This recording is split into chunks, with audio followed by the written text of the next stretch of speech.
ఎప్పుడు వంట ఫాస్ట్గా చేసేయాలని కంగారు పడి నేను ఈరోజు కొంచెం నాన్ చేశాను. అంటే ఇంకా అలా ఉండిపోయాను చేయకున్నాను. మనకేమో ఆత్రం ఎక్కువ, త్వరగా అయిపోద్ది కదా అని చెప్పేసి. బట్ ఈరోజు ఏంటంటే మా పిల్లలకి స్కూల్ లేదు, కానీ లేదు కదా అని చెప్పేసి ఇంక లెగడం మానేశాను.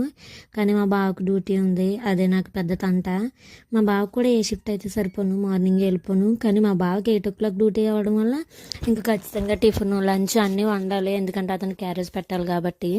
సో రోజు లేచి కన్నా చాలా లేట్గా లెగడం వల్ల లేట్గానే స్టార్ట్ అయింది. లేట్గానే తిట్లు కూడా తిన్నాను, లేట్గానే వంట అయింది.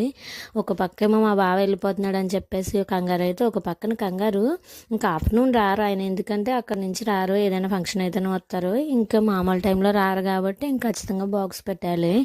అందుకే ఫాస్ట్గా ఒక పక్కన పొయ్యి మీద ఎసరు పెట్టేసి ఒక పక్కన ఇక్కడ టిఫిన్ చేసేస్తున్నాను.